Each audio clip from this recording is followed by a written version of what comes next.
Hola a todos y todas y bienvenidos y bienvenidas a Nostalgia Pop. Gracias por ver este programa en YouTube. Solo te pido un favor. Suscríbete al canal si no lo has hecho y dale a la campanita, así no te perderás ninguno de los vídeos. Solo recordarte que estos directos se hacen en así que te invito a venir a verlos en directo y comentarlos con la comunidad. Gracias una vez más y que disfrutes del programa. Y hola a todos y todas y bienvenidos y bienvenidas a Nostalgia Pop. ¿Qué tal? ¿Qué tal estáis? Espero que estéis bien, espero que estéis contentos. Ya estamos ahí otro domingo más. Un domingo que estamos aquí post Beatriz Rico. Hoy he estado en Masadas y mucha gente me ha venido y me ha felicitado por el programa. Yo os agradezco todas las felicitaciones, os agradezco todos los comentarios. Pero bueno, hemos de seguir, ¿no? Hemos de seguir y hay mucha nostalgia pop de la que hablar. Hay muchas cosas. Van a haber cosas muy chulas y la de hoy es una de ellas. Y es que hoy vamos a hablar de esas pequeñas criaturitas que tienen unas normas, vienen con unas normas, no sabemos dónde, pero vienen, que no se les puede mojar, no se les puede dar de comer después de medianoche y no les puede dar la luz brillante.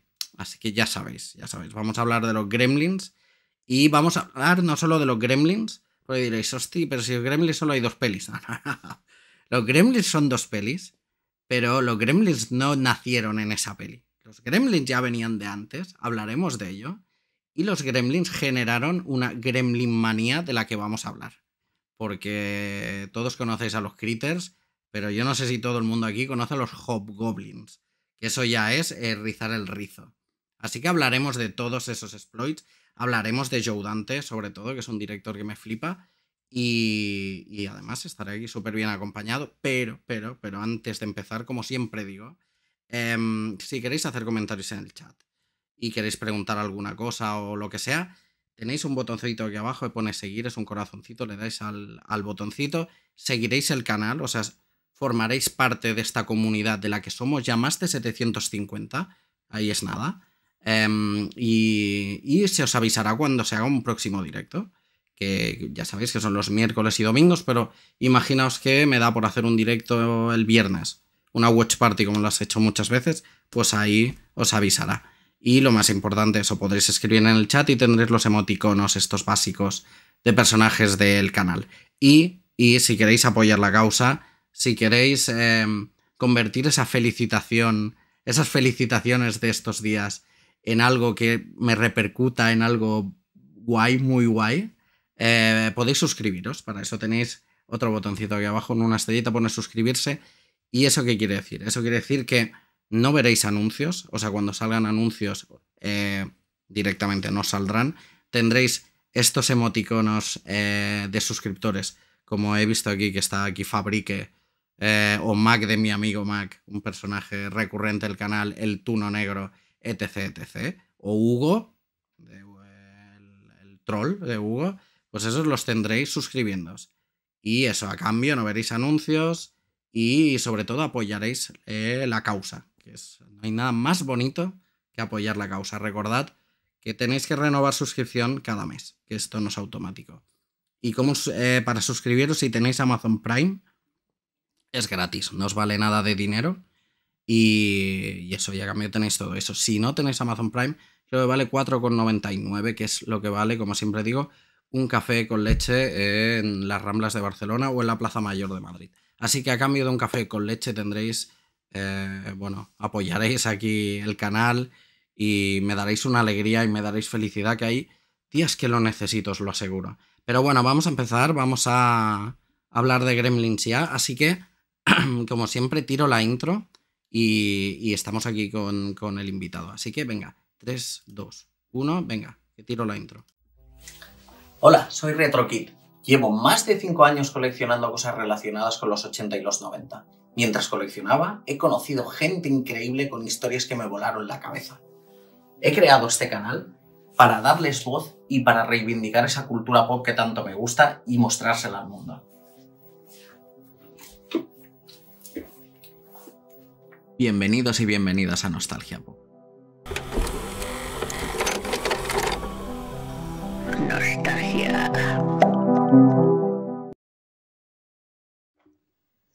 Vale, y ya estamos aquí con nuestro invitado de hoy, que es Francisco Javier Millán. ¿Qué tal, Javier? ¿Cómo estás? Muy bien, ¿y tú? ¿Qué tal, Víctor? Bueno, un placer volver aquí a Nostalgia Pop. Es como este rincón entre amigos, ¿no? Que de vez en cuando aparecemos algún domingo por la tarde. Es tu tercera Caray. vez en Nostalgia Pop. O sea, ahora ya sí que creo que te has ganado la taza del hormiguero. Ya eres formar parte del canal.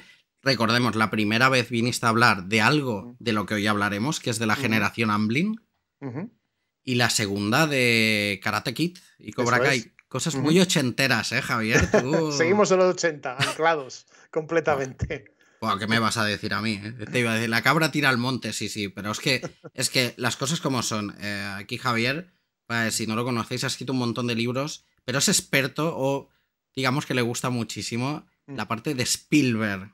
sí. Spielberg es tu debilidad, ¿eh? Mi pasión, totalmente. Bueno, yo nací en el año 75, no nací en los 80, pero nací 5 años antes de los 80. Y nací cuando Spielberg estaba teniendo un éxito arrollador con Tiburón. Ostras. En la semana en la que yo nací, Tiburón estaba arrasando, pero en todo el mundo, incluido en España. Y claro, pasan 5 años, llegan los 80 y me pilla toda la infancia y parte de la adolescencia en los 80. Claro. Yo tuve la suerte de ver en los cines películas como Los Goonies, a los 10 años, Gremlins, Indiana Jones.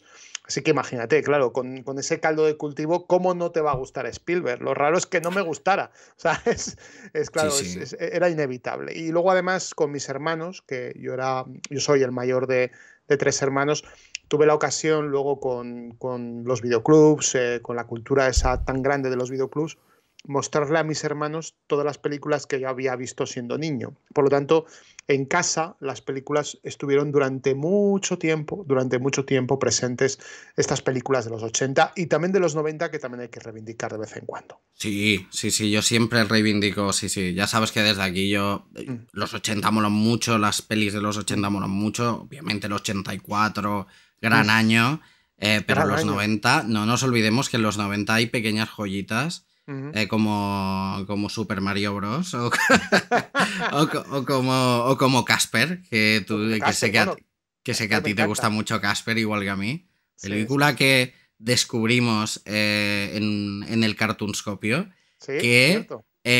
había casi dirigido Spielberg, ¿eh?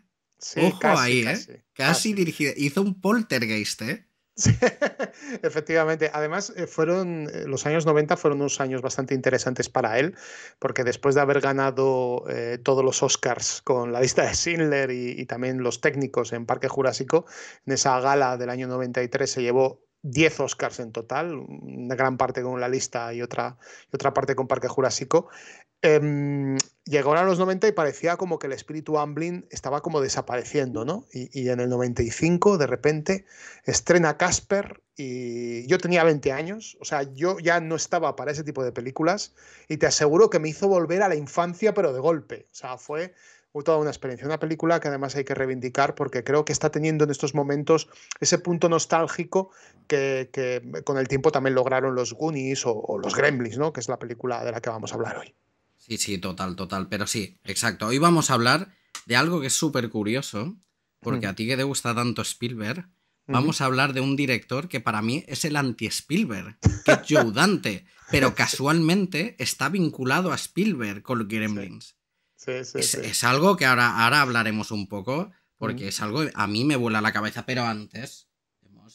Diréis, ¿y por qué traigo aquí a Javier? Pues porque ha Mm. publicado este libro, que es Gremlins, nunca le des de comer después de medianoche. Esto lo ha publicado con Diablo. O Ujú. sea, otro más con Diablo.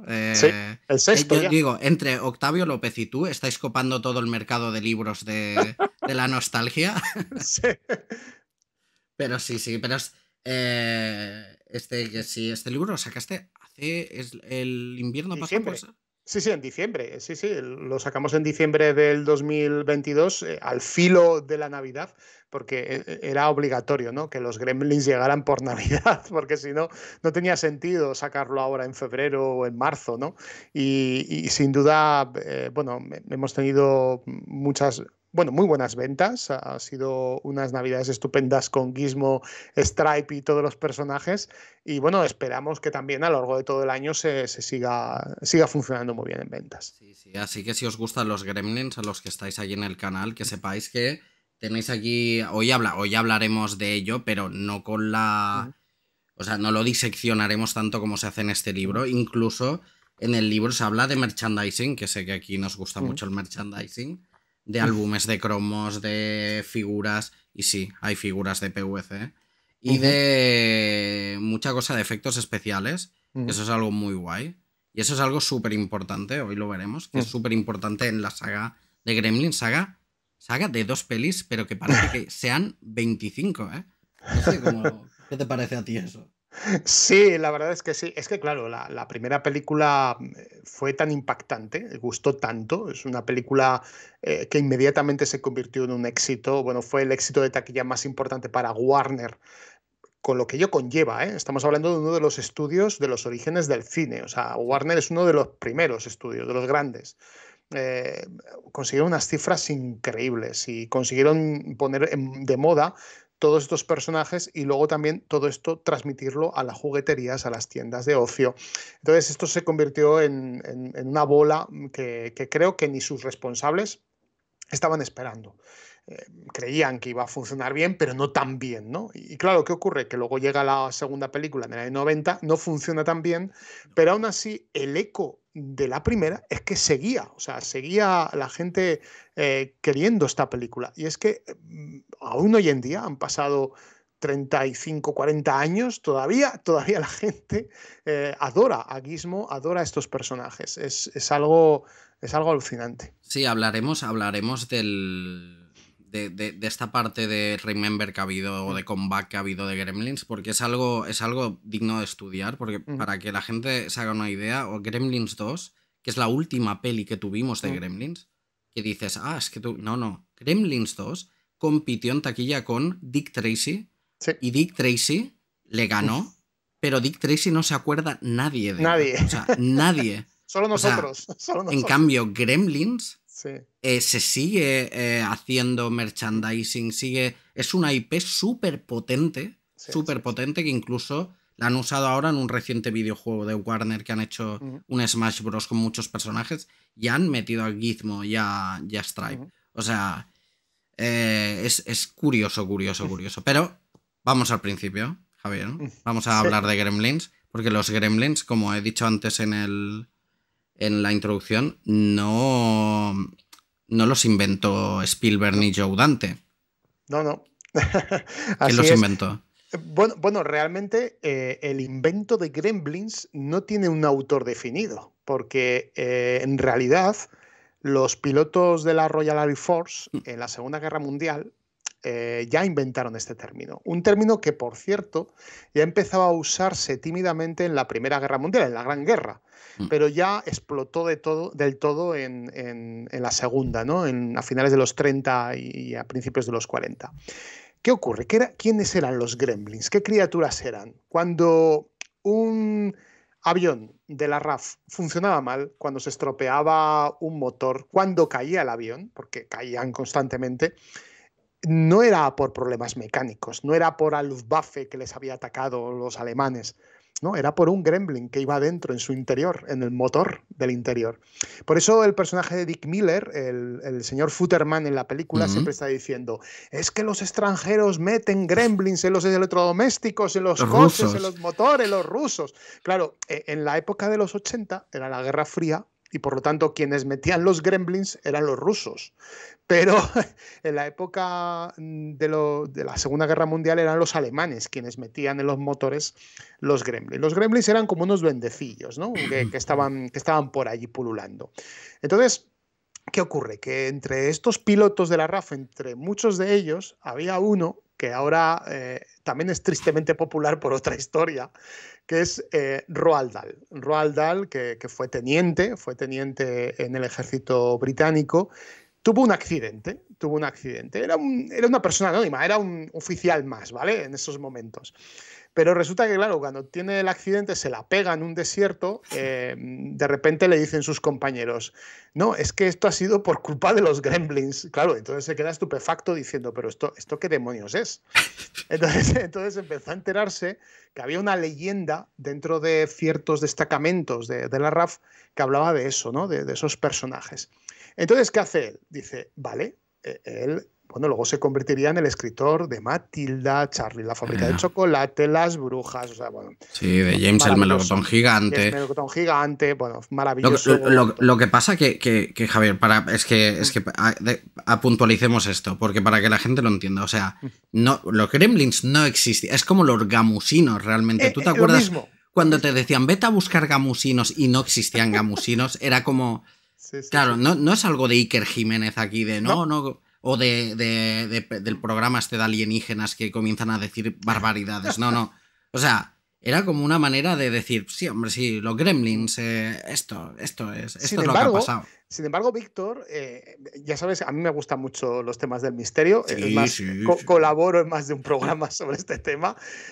Hay pilotos que dicen que los vieron, o sea, hay pilotos que atestiguan que cuando tuvieron ese fallo mecánico, luego cuando bajaron y estaban en el hangar reparando, veían a esos gremlins jugueteando con los cables y cortándolos y mordiéndolos. O sea, quiere decir que estas personas decían ver algo. También es cierto, por darle un punto de vista científico también al tema, eran personas que eran sometidas a altas velocidades, caídas en picado.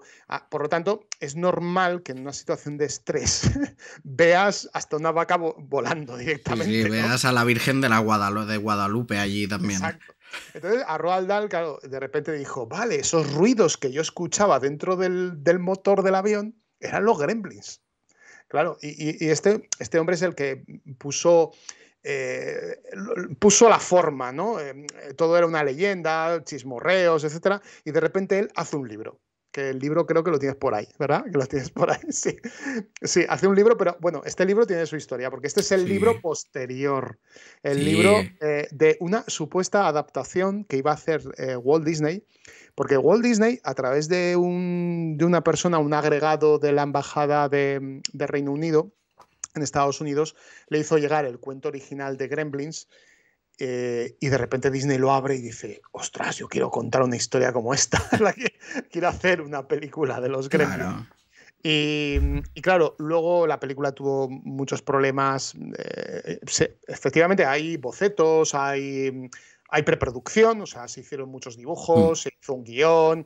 Hubo algún problema, por lo que he estudiado y analizado, hubo un problema, sobre todo, claro, es que ocurre una cosa, Roald Dahl era el autor del libro, pero en realidad el autor inmaterial de la historia de los Gremlins era la RAF, que era donde había nacido la historia.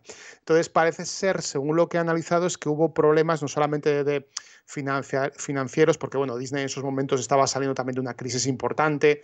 Hay que recordar que las películas de Disney no se podían estrenar o apenas se estrenaban en territorio europeo por culpa de la Segunda Guerra Mundial, y por lo tanto ya no eran los tiempos de Blancanieves. O sea, estaba teniendo hasta los 50, no remontaron, ¿no? Pero quiere decir que se juntaron varios factores que hizo que Gremlins nunca saliera a la luz. Pero sí salió ese cuento que tiene esa reedición, que es chulísimo, que viene a ser un poco el proyecto aquel perdido, ¿no?, de Disney. Sí, de hecho aquí lo pone, ¿no?, de los Walt Disney Production. Sí, es un rollo, porque es lo único que existe de la combinación Roald Dahl con Disney. Sí. Que es... hay unas fotos de Disney con él en un despacho jugando con muñecos. Con muñequitos de estos gremlins. Estos gremlins, para alguien que juega videojuegos, os sonarán porque los rescató Epic Mickey. O sea, los rescató Warren Spector en el juego Epic Mickey. Porque, claro, como igual que rescató a Oswald, pues decidió rescatar a los Gremlins. Que es algo curioso porque dices, hostia, tenía los derechos. O sea, Disney poseía los derechos de estos personajes. Bueno, algo rarísimo. También lo de los derechos de esto tiene que ser... Es complicado, porque es lo que te digo, porque al final es como si ahora, pues aquí en España, lo que decías tú antes, alguien que haga un libro de los gamusinos y luego se haga una película de los gamusinos. Tenemos muñecos, de gamusinos, tenemos Sí, muñecos que... Sí. Claro. ¿De quiénes son los? O sea, ¿quién es el creador de los gamusinos realmente? Yo me acuerdo que un profesor en tercero de GB siempre estaba diciendo, en vez de decir que estás en Bavia, decía, estás viendo los gamusinos. Pues esto es algo parecido, no hay una autoría real. Es más, cuando Spielberg, Chris Columbus, Dante, Warner, etcétera, sacan adelante Gremlins, no le tienen que pedir permiso a Disney, ni a Roald Dahl, ni a nadie. Claro. O sea, directamente sacan la historia porque realmente Gremlins como tal no tiene un trademark, no tiene una marca registrada, ¿no? Exacto, el nombre no está registrado. Pero de hecho, o sea, después de Disney y Roald Dahl de este intento fallido, Richard Matheson fue, yo creo que el primero, ¿no?, que cogió Gremlins. Hay otra historia antes. A finales de los 40, creo que en el año 47, Warner se adelantó con un cortometraje de Bugs Bunny titulado Falling Hair, dirigido por Bob Clampett, que era del equipo habitual de Chuck Jones y de otros grandes del estudio de Warner. Y es la primera vez en la que vemos un gremlin, que por cierto tiene un ligero parecido a los gremlins de Disney. Mucho parecido. Por lo tanto, yo creo que aquí hubo como espionaje industrial, ¿no? En algún momento de la historia, porque qué casualidad que Warner, claro, evidentemente no sacó un largometraje, sino que sacó un cortometraje, un Looney Tunes, y realmente funcionó muy bien, porque además es de esos cortometrajes que, espérate, año 47, no, creo que fue año 43, perdona, año 43, porque efectivamente fue de esos cortos que se unieron a esa moda. Bueno, los estudios, como tenían falta de trabajo, tuvieron que trabajar mucho para el ejército de los Estados Unidos e hicieron muchos cortometrajes relacionados con la heroicidad, las hazañas bélicas, etcétera. Por lo tanto, ojo, no 47, año 43, quedaban todavía 2 años para acabar la Segunda Guerra Mundial. Por lo tanto, Warner se adelantó totalmente al proyecto de Disney.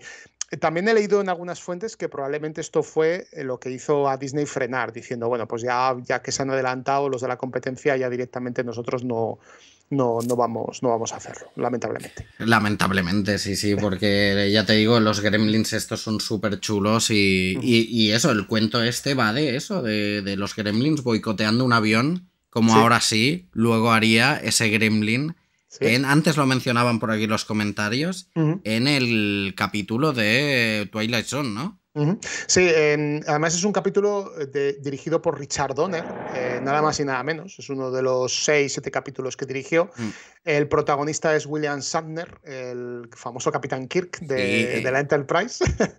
y este capítulo es muy popular porque siempre que se nombra la serie de Twilight Zone de Rod Serling, casi todo el mundo se acuerda de él, ¿no? Porque además es un capítulo como muy llamativo. Pánico a 20.000 pies es el título.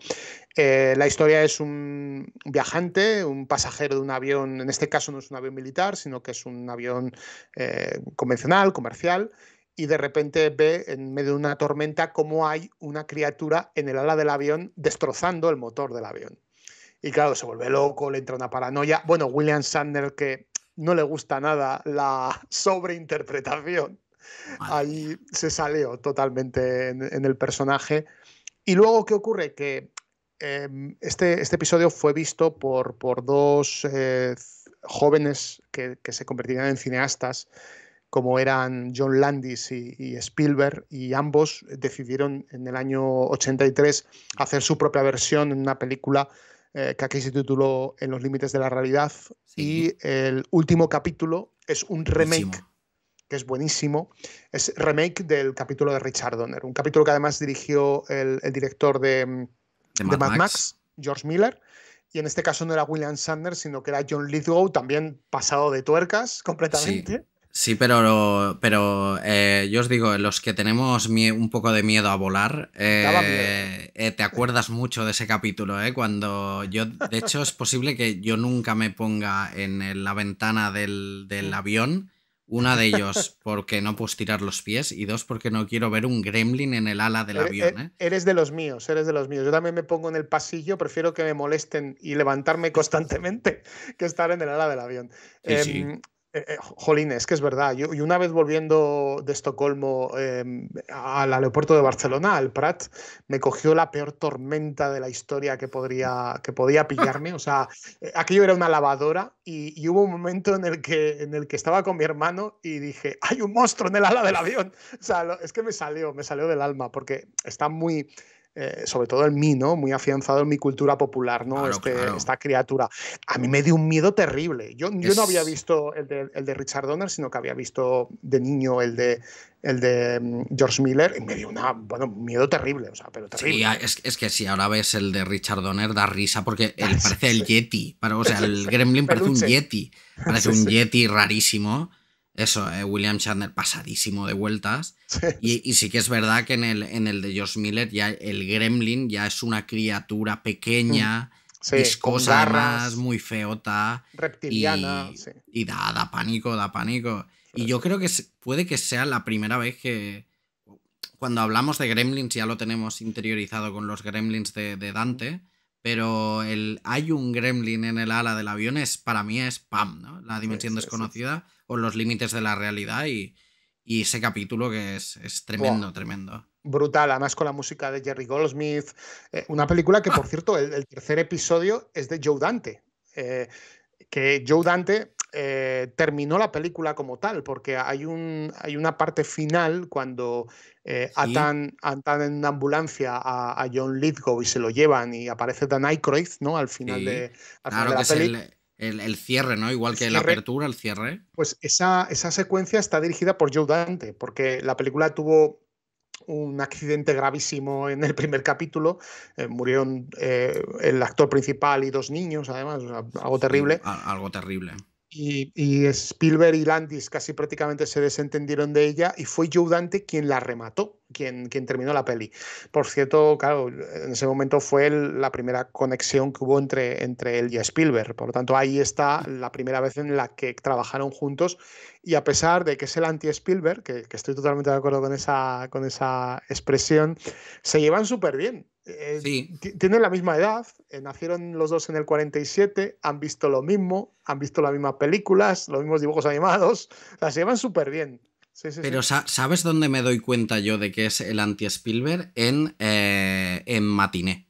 O sea, Matiné es una peli, esta sí es mi favorita de Dante, o sea, es una peli que me encanta y es una peli sobre la nostalgia y es lo totalmente opuesto a lo que haría Spielberg. O sea, no cae en el melodrama, no es nostálgica de estas de...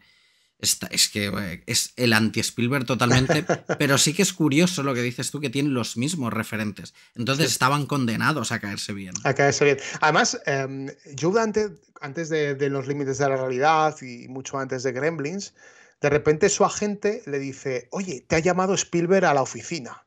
Y claro, Joe Dante creía que aquello era una broma de su agente. Estaba contando que me va a llamar a mí Spielberg, que me va a llamar.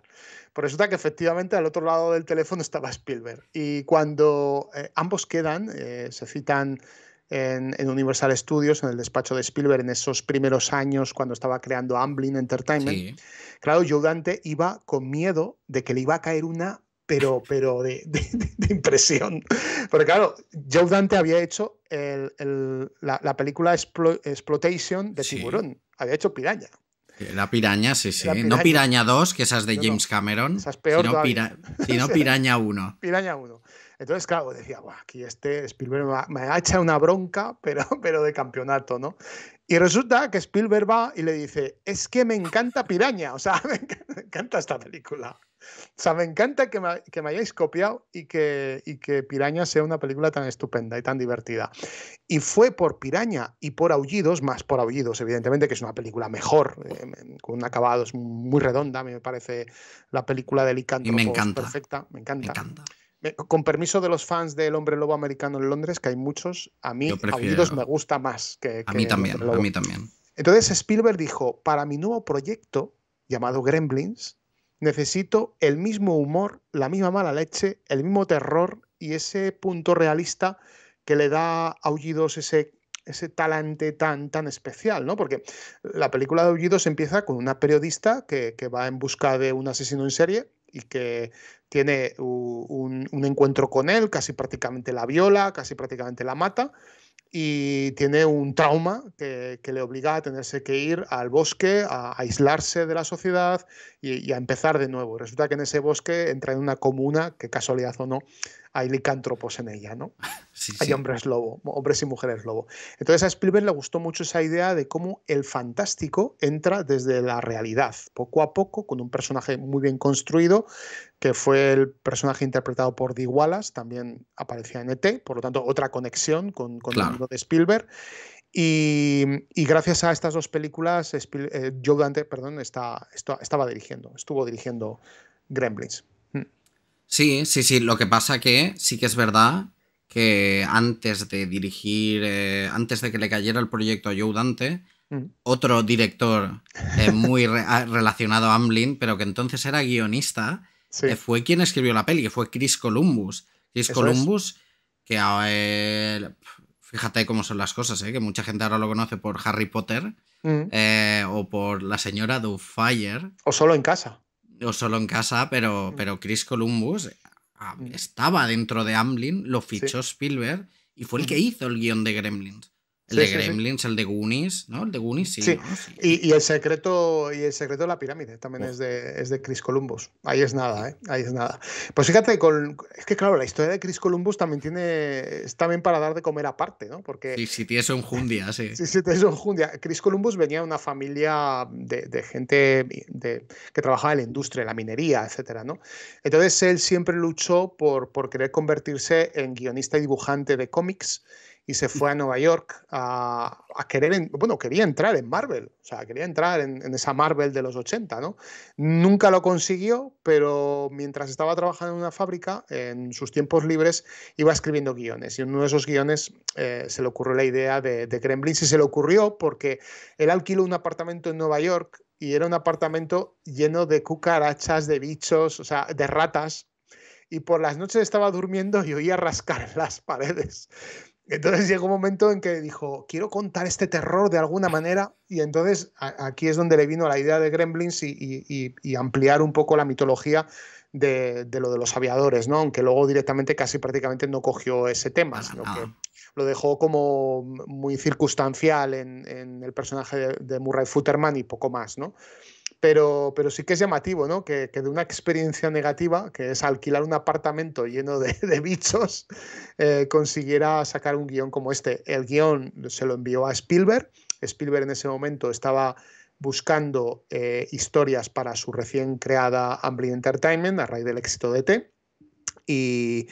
Y lo leyó en un mismo fin de semana. O sea, dijo, esta es la película ideal para estrenarme como productor de Amblin Entertainment, porque Gremlins es la primera película de Amblin oficial.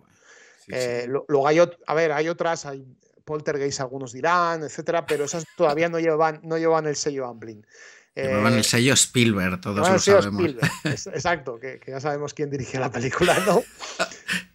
Un día hablaremos sobre este tema si quieres. Y bueno, el caso es que acertaron, la unión entre Spielberg, Chris Columbus y Joe Dante fue perfecta porque acertaron. O sea, estaban. Sí. Yo creo que fueron tres mentes creativas que en ese momento estaban efervescentes, ¿no? Estaban en un momento buenísimo de sus carreras. Spielberg ya estaba muy afianzado como director, estaba intentando también convertirse en el nuevo Disney.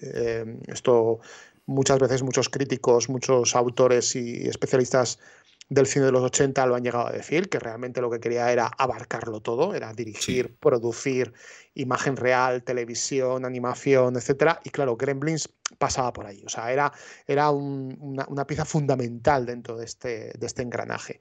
Y, ostras, vaya éxito que consiguieron. Sí, lo curioso y es que, bueno, si leéis un poco sobre Gremlins, sobre la gestación del proyecto, es que Chris Columbus escribió un guión de terror. Sí. Que es curioso porque, por ejemplo, ahora por aquí decía en el chat que Gremlins de pequeño le traumatizó o le dio terror. A mí me pasó, Sí. Fue una Sí. película que a mí me dio muchísimo miedo. Pero claro, eso es porque aún conserva Ujú.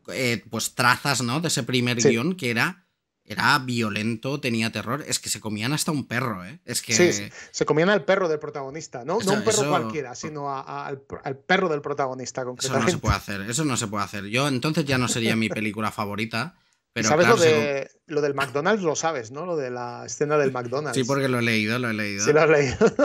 Había una escena, esta sí que, a ver, comerse un perro es muy fuerte, pero comer carne humana también lo es. Entonces, los gremlins asaltan un McDonald's en una escena, en uno de los bocetos, en uno de los guiones originales de Chris Columbus. Y claro, de repente llegan, ven las hamburguesas y dicen, estas hamburguesas no valen nada, o sea, es que no me gustan, o sea, las rechazan. Y entonces lo que hacen es a los humanos que han capturado por la calle les hacen picadillo y hacen hamburguesas de carne humana. O sea, hay una escena. Entonces, claro, a ver, como cuando Warner, los ejecutivos de Warner leen esto, claro, de repente dicen, no, esto va a ser impensable y luego además va a ser impensable pedirle permiso a McDonald's para que nos ceda su marca. O sea, era tremendo. Sí, sí, además McDonald's ya sabemos que en el cine no había hecho un buen negocio por mi amigo Mac, que había cedido la marca y le había salido mal. Pero es curioso porque me hace mucha gracia, porque cuando lees el guión previo, los primeros esbozos de guión, se parece más a los Critters Sí, que a Gremlins. O sea, sí, al sí. final era algo, no era familiar para nada. Que No, ojo, no. luego hablaremos de si Gremlins es familiar o no. Porque, claro, tiene su, tiene su movida, es súper gore, como dicen por aquí. Para empezar, es una película que los norteamericanos se llevaron las manos a la cabeza muchos, incluso en los preestrenos donde asistía Joe Dante, le echaban la bronca directamente a algunos adultos diciendo, ostras, es que acabas de contarle a mi niño cuál es el origen de Santa Claus. Claro, de repente, Hostia, es que eso esa es muy escena, fuerte. Esa esa escena. escena, Es que esa escena de la protagonista explicando el trauma de su padre, que se es había que quedado cascado en la chimenea. eso lo Viendo ves Santa ahora Claus. y dices, qué fuerte es esto. O sea, Sí. es que es Pues eso fuerte, son reminiscencias del guión original, que se mantuvieron y los ejecutivos de Warner querían, esa escena se rodó, bueno, es la escena que está en el montaje, pero cuando los ejecutivos vieron la peli, el primer montaje, dijeron, no, por aquí no Esto pasamos, esta fuera, escena esto... fuera. Joe Dante dijo, no, es que esta es la escena que es la parte vital de la película, o sea, esto es la idiosincrasia de la película. O sea, si esta escena no está, la película no se va a entender. Llamó a Spielberg y le dijo, oye, Steven, que estos de Warner no quieren la escena de Santa Claus. Entonces él escribió un memorándum, que esto es muy habitual en Hollywood, de mandarse cartas, en esos momentos era por fax y tal, y mandó un escrito diciendo por qué esta escena tenía que aparecer. Y como Spielberg tenía mucho poder en ese momento en Hollywood, bueno, hacía un año había hecho Historia con ET, por lo tanto no había quien le rechistase, pues al final los ejecutivos de Warner le dijeron que sí, que adelante, que bueno, que lamentaban mucho que estuviera esa escena, pero vamos, que la iban a poner, que no iba a ningún problema. Pero luego tienes la de la cocina, ¿no? Que también se las trae, ¿no? Que una madre de familia que coge un cuchillo de estos grandes y mata a sangre fría a varias criaturas. Y encima hay momentos en los que se ve perfectamente el gore, la sangre verde, viscosa. Y muchos adultos veían esta escena y se horrorizaban, pero por el contrario, los niños que estaban al lado de los adultos estaban aplaudiendo con las orejas, o sea, Claro. diciendo, qué bien me lo estoy pasando. O sea, Claro, y ahora vendría aquí bien, ahora para entender Gremlins, hemos de entender a Joe Dante. ¿Y de dónde viene Joe Dante? Porque para entender, o sea, Joe Dante era un niño que creció con dibujos animados sí. y con películas de serie B Sí, de Roger Corman y sí. todas estas películas de monstruos y Y cosas películas del así. oeste, y películas del Y oeste también. películas del oeste. Entonces, entender por qué esa peli existe es entender a Joe Dante. Sí, Que Joe Dante, claro, era un director con unas referencias. Claro, él había trabajado para Corman, creo. sí, ¿Verdad que sí, Piraña sí, era de sí, sí. Corman? Piranha está producida por Roger Corman. De hecho, Joe Dante fue editor de trailers para Roger Corman. Él consiguió que películas que eran muy pobres a nivel de producción se consiguiera vender muy bien a través de esos trailers. Bueno, películas como las primeras de Jonathan Demme, por ejemplo, que también fue otro director que estuvo con Roger Corman, o también Francis Ford Coppola, que también trabajó para él, ¿no? Quieras o no, aunque las películas de Roger Corman, sobre todo a partir de los 80 y luego 90, cayeron en calidad de manera muy estrepitosa, pero sí que es cierto que es un hombre que gracias a él gran parte del Hollywood de los 80 y 90 se puso a trabajar, ¿eh? O sea, Coño, daba trabajo a sí, mucha gente. ha tenido Oscar honorífico, porque es que de hecho hay un documental, ahora no me acuerdo cómo se llama, creo que lo vi en Filmin, sobre Roger Corman, que es brutal, o sea, brutal, que es un homenaje a él, y sale Joe Dante, sale Spielberg, sale Ron Howard, salen muchos directores que crecieron con Corman, o sale Jack Nicholson, por supuesto. Sí. Y eso es un documental, ya no me acuerdo cómo se llama, pero lo buscáis, está en Filmin, y es eso, y acaba con el Oscar honorífico a Roger Corman, que es lo que dices tú. Es que es la serie B, pero dio de comer a mucha gente y creó industria. Claro, alimentó a gente que luego se convertirían en serie A. Porque es lo que decíamos, o sea, Joe Dante no existiría sin Roger Corman no le hubiera dado su primera oportunidad. Exacto, luego dirigió películas también para él, etcétera, ¿no? Pero es que al principio, como nos ha pasado a mucha gente que más o menos hemos ido trabajando en la industria de la producción audiovisual, en algunas ocasiones tienes que trabajar con cosas comestibles, es decir, tienes que evitar cosas que no te gustan o rodar un corto que no te gusta, simplemente porque es algo comestible, algo que tienes que hacer porque tienes que pagar facturas. Y ya está, o sea, no tiene otro sentido. Y a Roger Corman y a Joe Dante les funcionó muy bien esa simbiosis entre ambos, porque claro, Joe Dante, gran amante de los monstruos, del cine de Roger Corman, del ciclo de Poe, de Vincent Price, bueno, imagínate lo que se deberían contar en ese trabajo, ¿no? En los estudios de Roger Corman. Debió de ser una época maravillosa, sin duda. Claro, y otra de las cosas de las que Joe Dante siempre ha sido muy fan, y que yo creo que se materializará más en Gremlins 2, es los cartoons clásicos de la Warner. O sea, Joe Dante es un súper fan de Chuck Jones, y de hecho, en Gremlins 2, sin venir a cuento, te he de decir, hay una intro hecha por Chuck Jones, porque sí. Porque luego hablaremos de Gremlins 2, porque yo la vi ayer y ay. Ay, la de cosas que hay ahí, ¿eh? Pero haríamos un programa entero con ella. Bueno, hablabas de Chuck Jones. Chuck Jones hace un cameo en la primera película. Es cuando Zach Galligan, Billy va al pub, a la taberna de Dory. Hay un momento en el que está dibujando, haciendo un dibujo y tal, y es Chuck Jones quien le da ciertos consejos, ¿no? De dibujo. Fíjate, ostras, Chuck Jones que te dé consejos. Y es buenísimo, ¿no? Esa escena está estupendo. No sé si sabías, pero Joe Dante hacía dibujos para sus hermanos, que eran más pequeños que él. Él, cuando era niño, montó un teatrillo con una caja de cartón y con unos recortables hacía como si fueran dibujos animados. Se hizo como una especie de rodillo continuo donde dibujaba una secuencia entera. Claro, no podía crear la animación, pero sí que creaba la ilusión de la animación en sus hermanos.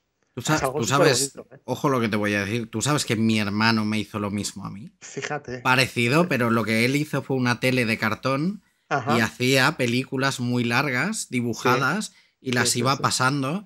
Y claro. Yo siempre digo que yo he visto capítulos del Equipo A que no existen, del Coche Fantástico. Qué bueno. Porque mi hermano inventaba películas o capítulos de series que a mí me gustaban y me las hacía así. Uy, que bueno. Se me van a caer los lagrimones por aquí. Sí, yo hacía algo parecido también con mis hermanos, pero yo como nunca he sabido dibujar muy bien, yo lo que hacía era, antes de ponernos a jugar con las piezas de Lego, con Legoland, que teníamos una ciudad entera montada, yo antes de esa aventura que íbamos a vivir en ese momento del juego, yo hacía títulos de crédito. Hacía títulos de crédito que los movía con 2 lapiceros que iban pasando un rodillo. Bueno, una cosa alucinante. Esas eran mis primeras películas. Y Joe Dante llegó, por volver un poco a este hombre, Sí, porque es sí. alucinante, su vida es alucinante. Joe Dante se quedó totalmente impactado cuando le llevaron a ver Blancanieves. O sea, esa película le voló la cabeza, literalmente. Y sobre todo también Pinocho, también le gustó muchísimo. Una película que además es muy siniestra en muchos aspectos. Y luego, cuando ya se hizo mayor, antes de despertar en el mundo del cine, él reconoce que iba a ver las películas porque quería ver los cortometrajes que se emitían antes, que se proyectaban antes. Entonces él iba a ver la película, pagaba la entrada, se lo pagarían sus padres, entiendo, y cuando pasaban los 6 o 7 cortos de Warner, se marchaba. O sea, le daba igual la peli. O sea, solamente quería ver los cortometrajes de los cartoons clásicos. Sí, buenísimo Claro, este. y todo esto es que está, o sea, si ahora ya hablamos de Gremlins en sí, de la película, es que está todo eso, o sea, está el Sí. cartoon, está la mala leche que Mm. tiene, sobre todo los cartoons de la Warner, tiene mucha mala leche, Sí, está todo, es que está todo todo. lo que le gustaba, Mm. pero hay el toque Spielberg, que Claro, supongo que Spielberg estaría detrás diciendo, estaba rebaja, encima. rebaja. Estaba encima. Dante rebaja un poco Cálmate. esto. Sí, Cálmate sí, un sí. poco. O sea, y una de las cosas muy guays que está bien contar de Gremlins, ya de la peli no hablaremos mucho, porque Ujú, además hablamos en el especial de Navidad ujú. que hicimos de películas navideñas. Pero una cosa muy guay es que hasta entonces no existía el PG-13, ¿no? Esa Sí. calificación de edades que fue Spielberg por sus santos cojones que Sí, la puso. sí, O sea, para que veáis el poder que tenía Spielberg, y fue por sí. Gremlins Sí, sí, sí. Por Gremlins y por Indiana Jones, también, y porque por la es que segunda, ¿no? por la segunda, por el Templo Maldito. Es que me encantaría volver a ese verano del 84. Ojo, ojo. Eh, en semanas consecutivas, ¿eh? Primero Indiana Jones y el Templo Maldito. Luego venía Gremlins. El mismo fin de semana, Cazafantasmas. A la semana siguiente, Karate Kid. Ojo, ojo, Sí, sí. qué verano del 84.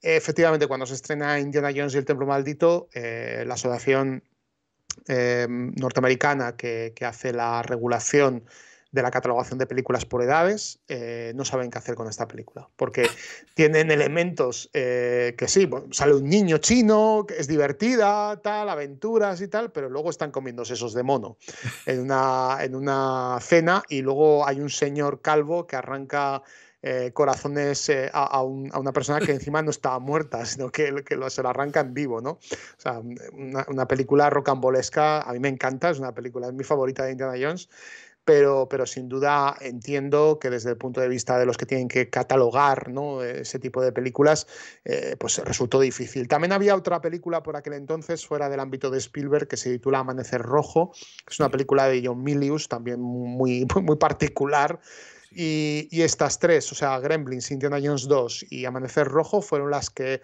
impulsaron lo del PG-13. Y es que había que hacer una nueva categoría, porque es que esas películas entraban dentro de otro nivel, ¿no? Y Gremlins, sin duda, claro, es que está, por un lado, la parte Spielberg, que es muy familiar, muy navideña, muy del estilo que veíos vivir, Exacto. muy de Muy Capra, capra, muy sí. Capra en todos los momentos. Está el muñeco, está Gizmo, que es adorable, Sí. pero luego, claro, está la escena de la cocina, está lo de Santa Claus, está claro, es que llega un momento en que Está la dices, excavadora, ¿eh? Que eso la sí que me dio miedo excavadora, a mí. La excavadora me sí, dio miedo sí. a mí. Y Vamos, bueno, terror. Pero además todo rojo, la excavadora sí. y todos los gremlins ahí. Y la ¡Guau! señora Diggle, ¿y qué me dices de la señora Diggle? Con la silla, ¿no? O sea, una discapacitada. Ojo con la historia, porque ahora sería imposible de rodar. Una discapacitada que la pobre mujer casi no puede ni moverse y tiene que subir con una silla de ruedas las escaleras, sube hasta arriba y los gremlins la están esperando para hacer un cortocircuito y lanzarla por los aires. La Son malos, ¿eh? policía, la policía cuando se la encuentran patas arriba.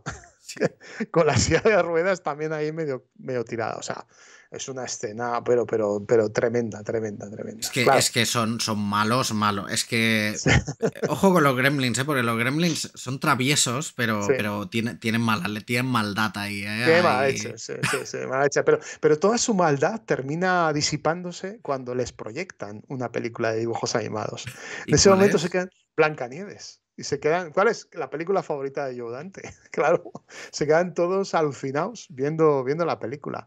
Que por cierto, no sé si sabrás este dato, pero el rodaje de la película de Gremlins coincidió con el regreso de Blancanieves a las salas de cine, porque Disney durante muchos años, hasta prácticamente la llegada del VHS y luego evidentemente la llegada del DVD, estuvieron reestrenando las películas clásicas a un ritmo de 9 años por película, ¿no?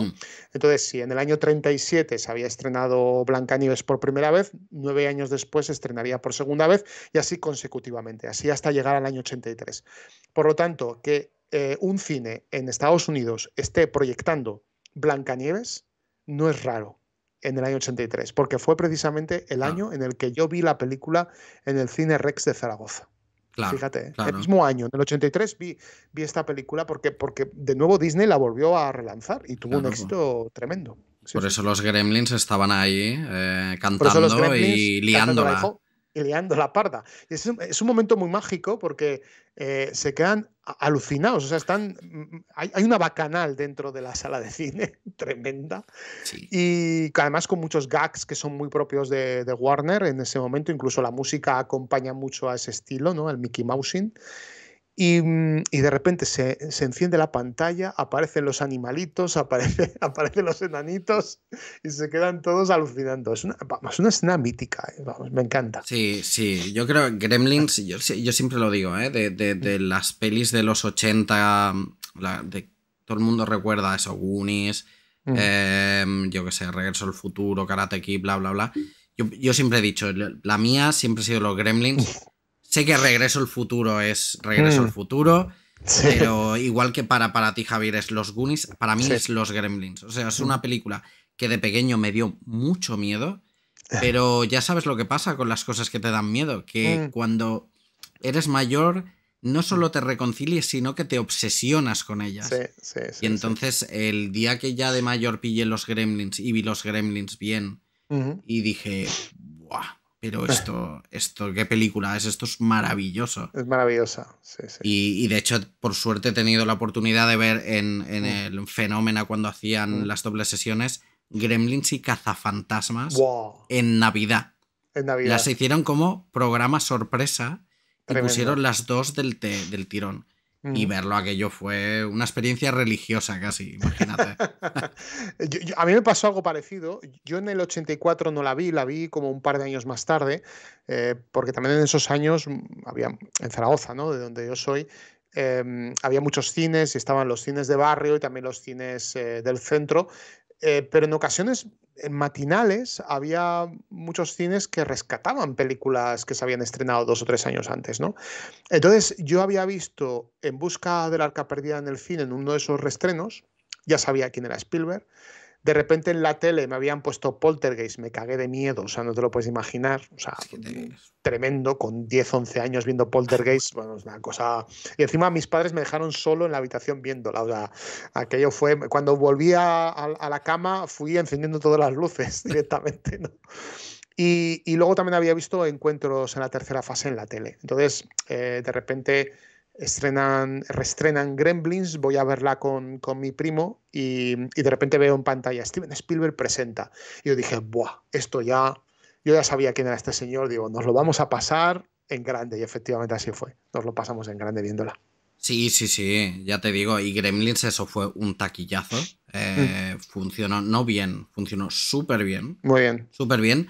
Una de las cosas que sí que hemos de hablar y que creo que es importante de Gremlins, aparte de los puppets, aparte de todo, es la banda sonora de Jerry Goldsmith, que es, bueno, de hecho yo tengo el vinilo, lo que pasa que no lo tengo aquí porque lo tengo enmarcado. O sea, bueno. Lo tengo enmarcado con la portada de Gremlins y tengo el vinilo español Que es que, claro, ¿quién no se acuerda del ti ti ti tin ti tin ti ti ti tin ti tin? Es que qué música, es que el Buah. Gremlin Gremlins Rack, Rag. ¿no? Gremlins Rag. Te cuento una cosa, Víctor. Sí. En el año 99, en diciembre del año 99, en una sesión que jamás me olvidaré, Jerry Goldsmith llegó a Barcelona y dirigió a la Orquesta Sinfónica de Barcelona en un fin de semana. Hizo 2 o 3 conciertos. El momento en el cual toca la orquesta y dirige él los Gremlins, junto con una suite de Small Soldiers, fue uno de los momentos más importantes de mi vida como aficionado a la música de cine. O sea, Es que, imagínate ver a Jerry Goldsmith en el atril dirigiendo una suite con ambas. La llamó Pequeñas Criaturas, la llamó esa suite. Me acuerdo perfectamente. Todavía guardo el folleto de ese concierto. Me escapé de un trabajo que me acababan de dar en la FNAC y les pedí, por favor, tengo que irme a Barcelona a ver a Jerry Goldsmith. Y fue un momento increíble. Jerry Goldsmith era ya un grandísimo compositor a finales de los 70. Era muy respetado, había hecho grandes películas con grandísimos directores. Había trabajado en El Jansen en Llamas, en El Planeta de los Simios, en Chinatown. O sea, estamos hablando Star Trek, o sea, vamos, de los grandes, ¿no? Llegan los 80. Spielberg lo elige para En los límites de la realidad y para Poltergeist, para hacer esos 2 proyectos. Y cuando Joe Dante y él se conocen, ¡buah!, pues imagínate la que se monta. O sea, porque Joe Dante, mitómano de todas estas películas, ¡buah!, se montó la de Dios. Entonces, cuando ya vuelven con el proyecto de Gremlins, Joe Dante quiso volver a contratar originalmente a Pino Donaggio, que fue el compositor de Piraña y de Aullidos, porque era más barato que Goldsmith. Y entonces hubo un momento en que Pino Donaggio dijo, si me dejáis trabajar en Roma, es italiano, os hago la banda sonora. Pero Spielberg y Dante dijeron, no, necesitamos que estés aquí en Hollywood.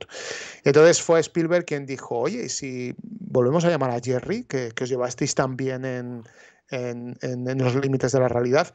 Y Joe Dante dijo, va, ¿cómo va a querer yo? O sea, Jerry Goldsmith trabajar en una película solo mía, ¿no? Porque, claro, en los límites de la realidad eran 4 directores y uno de ellos era Spielberg. Por lo tanto, ¿quién le dice que no a Spielberg, no? Y ojo, Jerry Goldsmith lee el proyecto y le dice a Joe Dante, pues quiero hacer la película. qué Quiero, guay. quiero componer la música. Y a partir de entonces se convirtieron en uña y carne. Sí, sí. Todas las bandas sonoras de Joe Dante las compuso Goldsmith hasta la última, que Goldsmith estaba muy malo ya, muy malito, con cáncer, y le compuso, de lo último que hizo, Looney Tunes Vuelven en Acción, que es la última banda sonora no solamente de Joe Dante, sino de toda la filmografía de Jerry Goldsmith. Sí, Sí, sí. sí, es que es eso, fueron eso, un binomio, Sí, una maravilloso. pareja creativa que es eso, ha dado grandes bandas sonoras. O sea, Jerry Goldsmith es muy grande y la banda Muy sonora grande. de Gremlins es Buah, maravilloso. increíble. Y Joe Dante esperaba de Goldsmith que le hiciera una banda sonora sinfónica, ¿no? Y Jerry Goldsmith en aquel momento estaba experimentando con los teclados, con los sintetizadores. Y de repente llegó a su casa y se encontró que toda la casa, todo el salón estaba lleno de teclados y de cables y demás. Y dijo, ¿pero qué música me vas a hacer con esto? Entonces le tocó el Gremlins Rag y le sonó a chino a Joe Dante. Dijo, esto no me gusta, no. Pero luego ya lo orquestaron, lo combinaron con la electrónica y bueno, Joe Dante entusiasmado de la vida Hombre, con esa banda hombre. sonora. Sí, sí, es que yo creo que es parte del éxito Mm. es de Jerry Goldsmith clarísimamente. ¿Y Pero sabes lo del sample de los gatos? El no, sample. Eh, Jerry Goldsmith grabó a varios gatos. Sabes que cuando los gatos se enfadan hacen, o sea, hacen ese ruido tan característico, ¿no? Pues eso lo grabó Goldsmith y entonces lo implementó a uno de sus teclados. Entonces tocaba una tecla y hacía, o sea, era un sample que había él creado.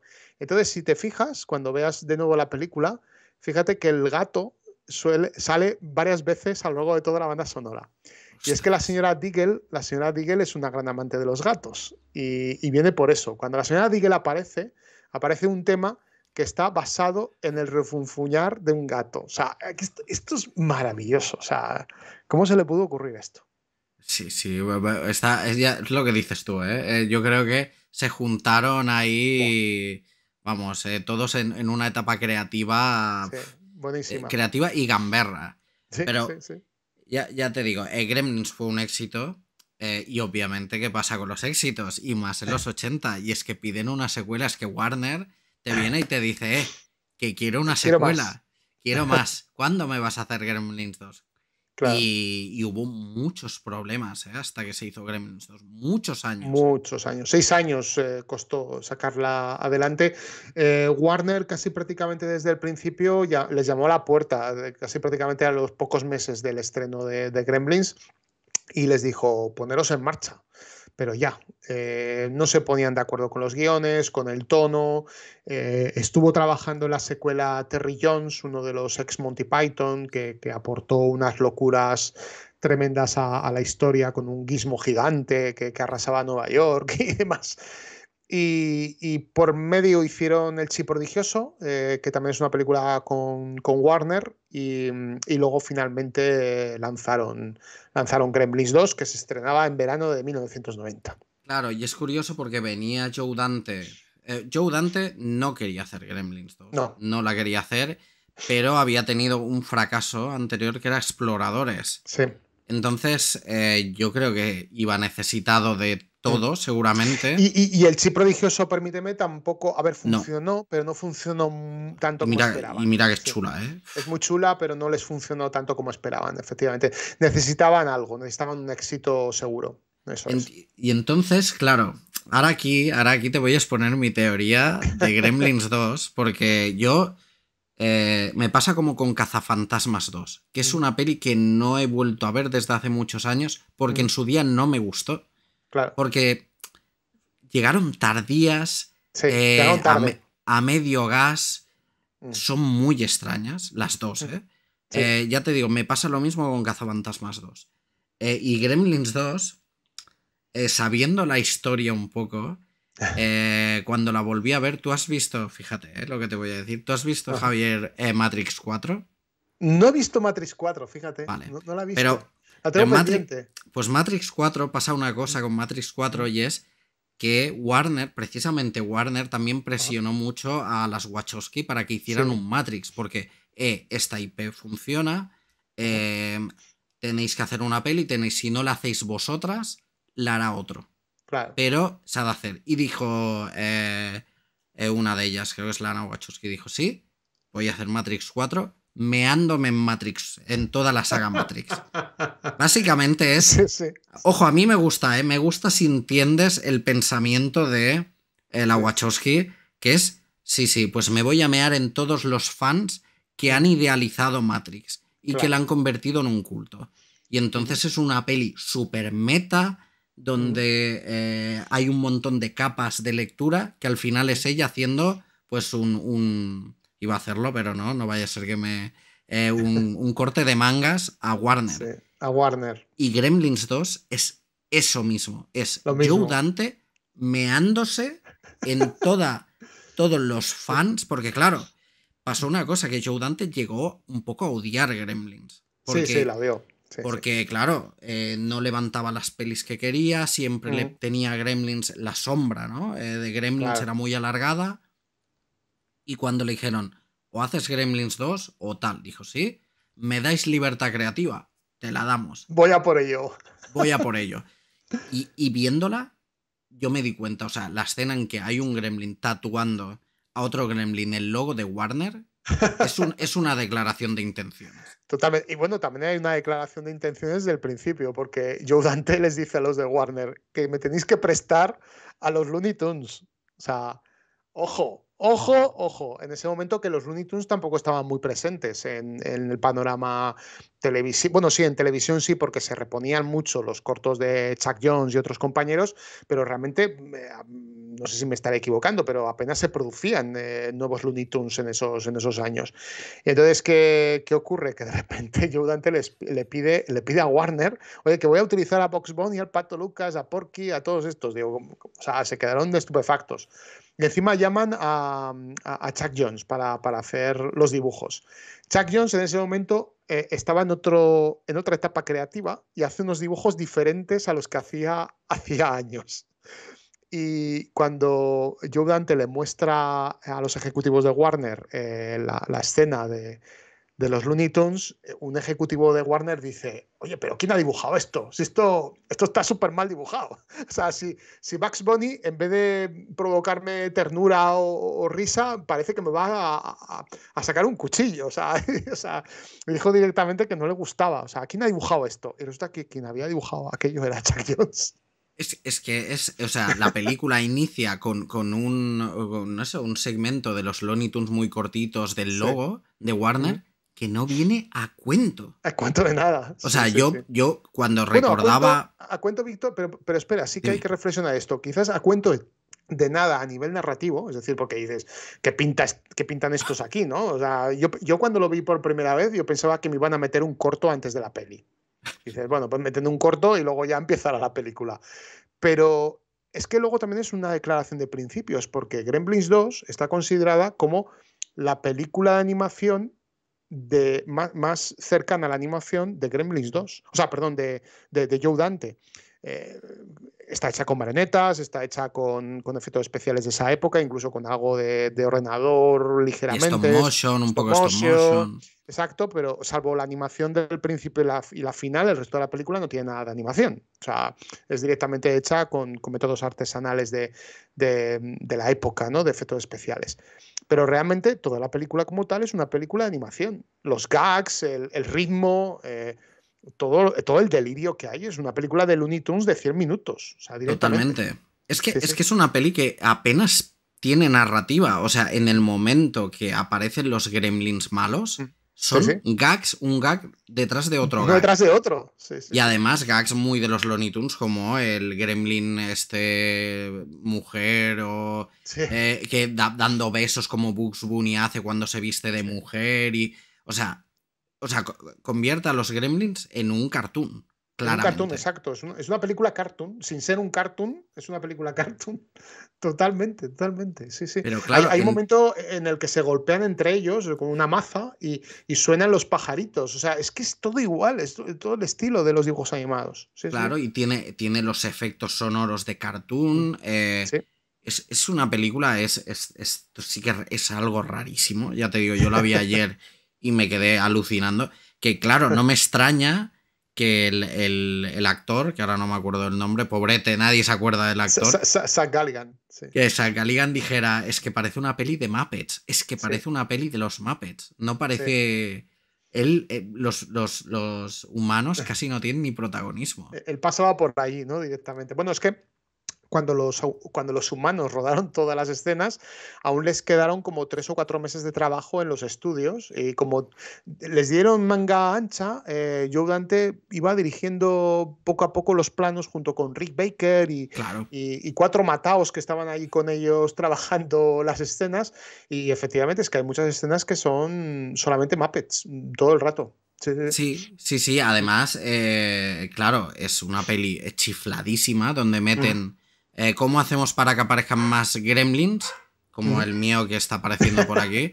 Pues mezclamos, ponemos un laboratorio genético y anchas Castilla, ¿no? Sí, completamente. Con el doctor Catéter, que es Christopher Lee.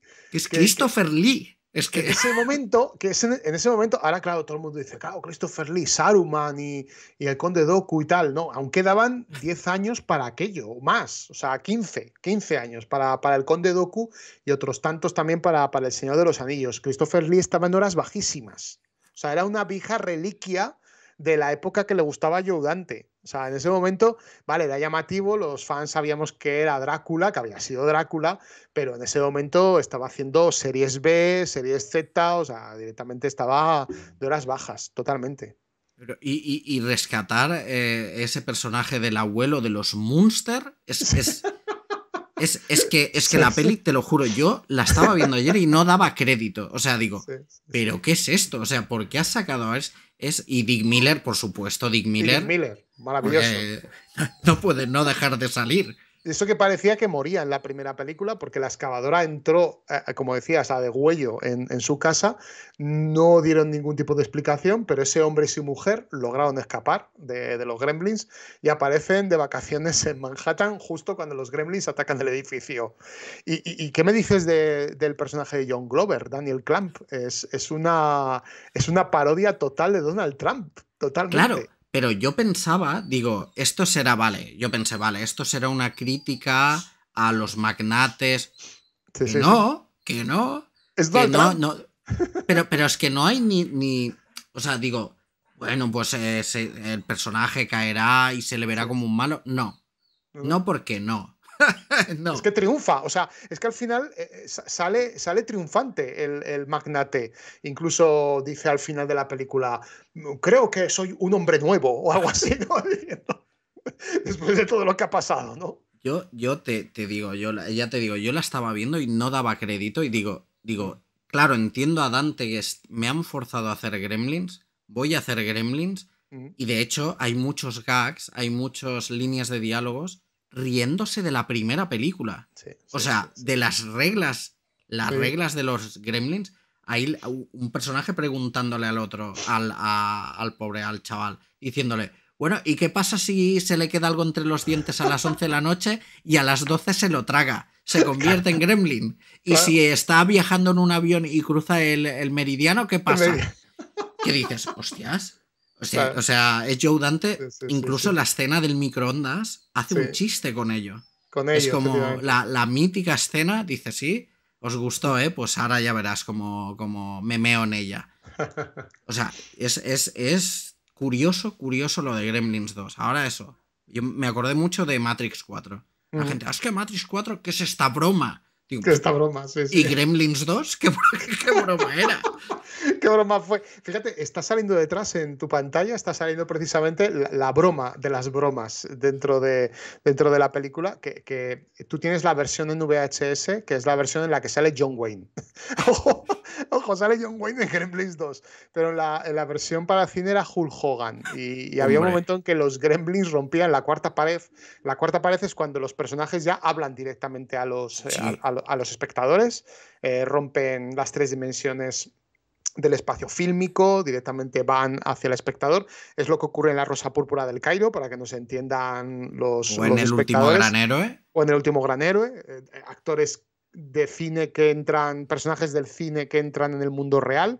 Pues en Gremlins 2, de repente tú estabas tranquilamente viendo la película y de repente la película se funde, se quema y aparecen los Gremlins haciendo sombras chinescas. Y yo me quedé como diciendo, pero ¿esto qué es? O sea, ¿es alguien en la cabina de proyección haciendo bromas? Y no, resulta que eso estaba insertado en la película. Sí. Y luego sale Hulk Hogan para rematar Sí, es Joe Dante jugando a ser Roger Corman o William Castle. Sí, Al igual William más Castle. William Castle. Sí, Que es más cerca de William Castle. Sí. Que es este director que le gustaba ahí pues poner, bueno, que le homenajeó en Matiné. En Matiné, sí. John Goodman era, pues, es el... exacto, que ponía ahí arañas de mentira. Esqueletos y todo eso. Sí. O sea, tremendo. Es Gremlins 2 y a pesar de todo fue un éxito. O sea, Sí. fue un éxito. No de crítica. Moderado, ¿eh? Fue un éxito moderado. No es el fracaso que se ha venido a decir siempre. Que fue un fracaso, que se cargaron la franquicia, no sé qué. No, realmente funcionó. Ganaron dinero, es decir, no tanto como esperaban. Warner esperaba el doble, sin duda. Y por culpa de ser un éxito moderado es cuando ya dijeron, pues se acabó, ya no vamos a hacer más. Se acabó lo que se daba. Sí. Sí. Pero fíjate que a cambio es la película de las dos que más ha generado merchandising. O sea, ¿cuántas veces hemos visto muñequitos de ese Gizmo vestido a lo John Rambo, ¿no? Sí, qué bueno. Con la bandana o... Con Goldsmith, por cierto, auto-homenaje totalmente, ¿eh? Porque Jerry Goldsmith es el compositor de la trilogía original de Rambo y cuando sale Gizmo con la flecha suena el tema de Rambo. Claro. Es que es una película que si hoy en día existiera Twitter sería, vamos, rollo muy... La gente estaría muy hater y me ha roto la infancia, un poco. Sí, pero no existía Twitter Joe Mira, Dante. y la Gremlin que tienes detrás, la travesti. Claro, es algo. Yo no sé si aquí en el chat la habéis vuelto a ver hace poco, pero se le tiene como muy, muy estima por el merchandising que ha generado, pero verla es tremendo, ¿eh? Es una experiencia, ya te digo, y suerte de Rick Baker, que fue quien hizo todos los muñecos, todos los animatronics. Están muy bien, están muy bien hechos, es una pasada. Y en esta película por primera vez vemos a Gizmo caminar y bailar. Esto se hizo con ya un CGI muy prehistórico, pero que ahí estaban ya consiguiendo con la pantalla azul grandes cosas, ¿no? Y cuando Gizmo se escapa de la tienda del chino, que aparece caminando, eso fue un logro técnico brutal, ¿eh? Aunque parezca mentira, dura unos segundos, pero está súper guay. Sí, de hecho es muy gracioso leer alguna entrevista de Joe Dante hablando de Gremlins 2 que dice que cuando hicieron el primer pase, Steven Spielberg la odió. Sí. La odió. O sea, no le gustó nada. Nada. Pero ya estaba ahí, ya estaba. Quería hecha. Warner Gremlins, pues toma 2 tazas. Toma, ¿no? Gremlins. Sí. Y toma Gremlins y ya te digo, una película es eso. Joe Dante troleando a todos los fans y a todo el lore de Gremlins. Pero ya te digo, se entiende que no hayan habido Gremlins hasta lo que parece que puede... Siempre se ha hablado de un Gremlins 3, ¿verdad? Sí, siempre se ha hablado. Bueno, ahora HBO, lo que pasa es que en HBO hay, bueno, en Warner en general, ¿no? Hay una crisis interna bastante importante, muchas idas y venidas. Bueno, lo están pasando bastante mal con el tema de los superhéroes, que en teoría tenía que ser su principal franquicia y están teniéndolo bastante mal. Y yo creo que han tomado unas decisiones bastante erróneas, muchas bandadas por aquí y por allá. O sea, yo creo que no saben por dónde se andan, ¿no? ¿Y qué pasa? Pues que en HBO, que ahora forma parte de un grupo que se llama Discovery Plus, han hecho una serie de televisión que la tienen un poco aparcada, a ver qué ocurre con HBO, porque a lo mejor le cambian el nombre o no sé qué historia. Pero hay una serie que está acabada, y es una serie que se llama The Secrets of Mogwai, que vendría a ser la historia de cómo Gizmo conoció al chino de la Chan, tienda, ¿no? al señor Chan, exacto. Siendo jóvenes, cuando él era joven, el chino, pues en China se encontró a Gizmo y tienen aventuras por China, etc. Al parecer, Zach Galligan, según dijo en su cuenta de Twitter, participa poniendo voz en algún personaje, no sé exactamente a cuál, no sé si es que vuelve Billy o no tengo ni idea, en alguna especie de escena en el presente, la verdad es que no se desconoce, y es que el primer episodio se pudo ver en el Festival de Annecy, creo que en el año 2021 o algo así, en 2021, o sea, hace ya un par de años, y nada más se ha sabido, o sea, no está como aparcada ahí, y siempre se ha dicho que Warner estaba como muy interesada en el funcionamiento de esta serie para ver si relanzaban la franquicia de Gremlins en el cine, porque Chris Columbus, a su vez, cuando hacía las ruedas de prensa para las películas estas de Santa Claus que ha hecho con Kurt Russell, pues todo el mundo le preguntaba por Gremlins 3, ¿no? Y decía, sí, la tengo escrita ya. Y claro, todo el mundo decía, ¿pero cómo? La tengo escrita ya, es una película de terror, será más parecida a la primera. Y claro, yo la voy a dirigir, o sea, el propio Chris Columbus dirigiendo Gremlins 3. O sea, yo esto lo quiero ver, ¿eh? Esto lo quiero ver ya. Yo no sé si lo veremos, ¿eh? No sé si lo veremos, pero va a haber la IP es tan potente que van a volver los Gremlins. Pero antes de irnos a los exploits, yo le dije el otro día a Javier, digo, tengo una cosa que cuando la veas, porque a mí me gusta mucho Gremlins, aquí tengo a mi Gizmo y tal, pero yo tengo mis DVDs. Mismo, ¿eh? Lo tengo aquí preparado, ¿eh? Yo tengo aquí mis DVDs de Gremlins, pero atento porque no sé si sabes que hubo un año que vino Joe Dante al festival de Sitges y me firmó. Qué bueno. Bueno, se la firmó un amigo mío que yo no pude coincidir y se la di. Dije, por favor, Javi, que me firme Joe Dante Gremlins.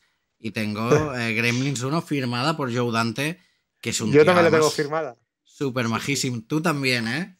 Yo también. Y tengo una foto con él también. Sí. Es que con los años, yo tengo esta y Matiné, que con los años... ¡Oh, qué bueno! Con los años, Sí. Joe Dante se ha reconciliado con Gremlins, porque Claro. es que no podía ser de otra manera, ¿eh? ¿Sabes qué le pregunté yo a ayudante? Fui a la masterclass, estaban Dick Miller Sí, y él, y yo estaba en primera fila, o sea, en primera fila, y le pregunté cómo había sido trabajar con Jerry Goldsmith. Se le iluminó la cara, porque nadie le qué había guay. preguntado por Goldsmith. Y dijo que era el mejor amigo con el que había trabajado, que sus películas eran mejores gracias a él. Qué guay, Fíjate. qué guay. Sí, sí, sí. Sí, Y sí. coincide, ¿eh? Cuando ya Jerry Goldsmith desaparece, cuando se nos va, las películas de ayudante ya no son tan buenas. Ya No, a ver, Joe son. Dante. Bueno, fíjate, yo creo que el mejor Gremlins 3 que existe es Small Soldiers o Pequeños Sí, sí. Guerreros. O sea, Totalmente para de acuerdo, mí sí. es un Gremlins Mm, muy 2000ero, pero es un ujú, Gremlins total. Y tiene sí, toda la esencia de ese... entonces, ahora DreamWorks, que fíjate, Spielberg otra vez, sí. También estaba detrás. Sí, sí, sí. Fíjate, pero con pequeños guerreros, también lo cuento en el libro, porque también le dedico un pequeño mini capítulo. Spielberg, como estaba en muchos frentes, le dijo a ayudante, mira, te dejamos aquí todo el equipo, tú rueda esta película. Si tienes algún problema, si es un problema gordo, me llamas. Si no, resuélvelo tú mismo. Y le dejó también vía libre y confianza absoluta para hacer Pequeños Guerreros. Y fue un pequeño éxito. Esta película se estrenó en el 97, creo recordar, y habían pasado 2 años de Toy Story, estaba también muy de moda esto de los juguetes y tal, y funcionó muy bien. es una pasada. Es Mm, otra maravilla de sí, Dante. sí, sí, sí, Pero sí. también dedicas un capítulo en tu libro a las exploitations de Sí, Gremlins. ¿cómo no? Que claro, Gremlins, igual que T tuvo mi amigo Mac, Gremlins tuvo sus Critters, que Sí, yo creo que fue la más importante, ¿no? sí, sí. A mí me gustan mucho, ¿eh? La 1 y la 2 de Critter La son 1 muy. a mí, por ejemplo, la 1 me Sí, gusta sí, sí. mucho, es una Y la buena 2 peli. también, la 2 es muy chula también, ¿no? La tercera no tanto, con Leonardo DiCaprio. Sí, En su primera película, cuando ves la filmografía de DiCaprio, su ópera prima como actor es Critters 3, ¿eh? Critters 3, sí, directamente. Y bueno, Stephen Herek fue el director de la primera y la verdad es que le imprimió un estilo que a mí me moló mucho, o sea, porque esa combinación de ciencia ficción, espacial, los, caza- Chaladísima. los cazarrecompensas molaban un montón y encima se transformaban, o sea, aquello era muy chulo, ¿no? Sí, sí, sí, sí. Pero fíjate que, no sé, yo creo que fue antes Critters 2 que Gremlins 2, pero Gremlins Sí, fue 2 antes. se parece mucho a Critters 2. O Sí. sea, la original, o sea, la segunda parte de la original acabó pareciéndose a la copia. Sí, Porque Critters efectivamente. 2 ya añadía mucha guasa, era cuando Mm, ya era todo un cachondeo, una fiesta. sí. Y en cambio, no, Critters, la primera tiene cosas de broma, pero es Mm. bastante... Es de terror, sí, es una película más sí, de sustos, a veces gore también, sí, en alguna sí. escena que lo tiene. Tiene también el punto Spielbergiano, porque el niño sale de igualas, otra vez, de Otra vez. igualas, otra vez por aquí haciendo lo que mejor sabía hacer, que era la madre del protagonista, que esto le funciona muy bien, el perfil a esta actriz.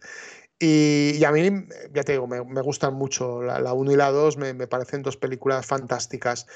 Y el guionista de Critters llegó a decir que el guión lo tenía escrito antes que el de Gremlins. Eso ha llegado a decirlo. Pero otra cosa es que sea real. Esto ya no lo sé. Sí, Pero sí. sí que es verdad que aprovechó el tirón. O sea, eso sin duda. Hombre, y muy de videoclub, pelis muy de videoclub. Muy de videoclub. De hecho, yo las vi en videoclub. Estas no las vi en el cine nunca. No. Bueno, sí que vi la 3 en el cine, pero que fue la única de Critters que he visto en mi vida en el cine. O sea, yo pagué una entrada para Uf, ver Critters 3. Y que por cierto, en esa misma semana se estrenaba Karate Kid 3. O sea, aquello fue, vamos, tremendo. Vaya doblete me metí yo esa semana. Y Critters, tanto la uno como la 2 efectivamente estuvieron dominando los videoclubs. Además, no solamente las carátulas que eran muy llamativas, sino también esos cartones enormes de publicidad que estaban en las esquinas de... Yo me acuerdo que en el videoclub de mi barrio había Sí, en el un mío Critter también. gigante. Sí, sí, sí. Lo tendrían todos, me imagino, ¿no?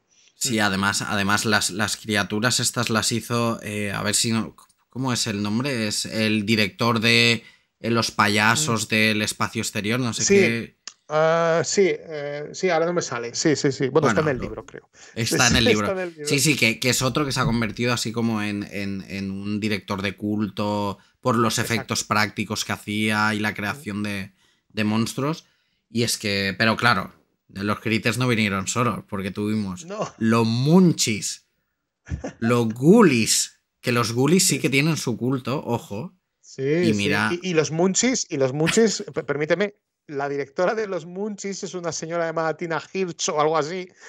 Fue la editora, una de las editoras de Gremlins. Y encima, los Munchies fue no. producida por Roger Corman. Exacto, esa fue la O sea, versión de Roger Corman de los Gremlins. Roger Corman riéndose de una película de su pupilo. O sea, esto ya es Yo no la he tremendo. visto, yo Munchi ya no la he visto, sé que va de unos bichos muy salidos y Es que... terrible, terrible, terrible. No la vas a aguantar, no la voy a, no la vas a Pero soportar. mira, Stephen Chiodo Sí, es el director exacto. de Mm, Killer Clowns y el sí, creador de los Critters. Y los Ghoulies, yo sé que hay mucho culto mm, por los Ghoulies, yo sí. personalmente no las he visto, Ujú. pero bueno, dicen que la uno y la 2 aún aguantan y que la 3 y la 4 son eh, terribles. Infumables. No, O no, sea, que esa yo son... tampoco las he visto. Sí, sí. La primera, la única novedad que introducen es que es como una especie de culto satánico que despierta a los ghoulies en una especie de mansión donde van unos personajes. O sea, que tiene como una trama que intenta ser más o menos original, ¿no? Y es una película que la carátula también se las trae, con los Hombre, ghoulies saliendo del retrete sí. que esto también puso en jaque a los productores de esta película porque muchos videoclubs no querían distribuir esta película porque creían que los niños iban a tener miedo a levantar el retrete cuando iban al baño. O sea, Si va a una salir tapa. un ghoulie, ¿eh? Un Es ghoulie que... por ahí. Sí, Y sí. ya, bueno, y ya rizar el rizo ya no son los Munchies Critters, sino los Hobgoblins, que eso Esta ya es es... un desastre, es un desastre. Esas sí que son pelis que no se pueden ni ver Es que no se de... mueven las criaturas, son 4 o 5 muñecos de trapo que los mueven así y ya está. Es un desastre. Pero claro, era normal que los Gremlins eso generaran exploitation Mm, y que tuvieran sus copias. Por suerte, claro. ya te digo, tenemos los Critters, Mm, que yo te digo, la uno me parece una peli muy digna sí, y me parece que está muy chula. sí. Por suerte, no como en el caso de T, que tuvimos la otra versión que era un poco más estomagante que los Critters, que yo considero Critters es buena peli.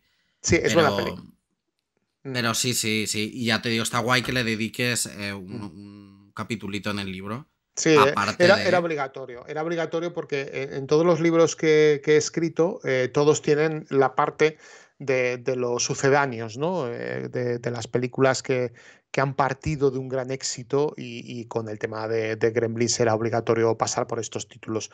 Me costó mucho escribir sobre Ghoulies, tengo que reconocer, y sobre Munchies, ¿no? Pero también forman parte de la historia de los videoclubs, que es una historia cinéfila muy importante para muchos espectadores. Que es que, todo hay que decirlo, en esa época es que nos curtimos como cinéfilos viendo auténticas basuras, Sí, pero basuras, ¿eh? O sea, películas ya, no hablemos de serie B, sino que me atrevería a decir ya que son películas que estaban destinadas exclusivamente para el mercado doméstico. O sea, sí, que totalmente. que directamente iban al VHS, que encima era un formato como tal, que era muy malo, que, que claro, lo tenemos muy idealizado, pero las películas se veían mal, o sea, se veían muy mal si la comparamos con las actuales.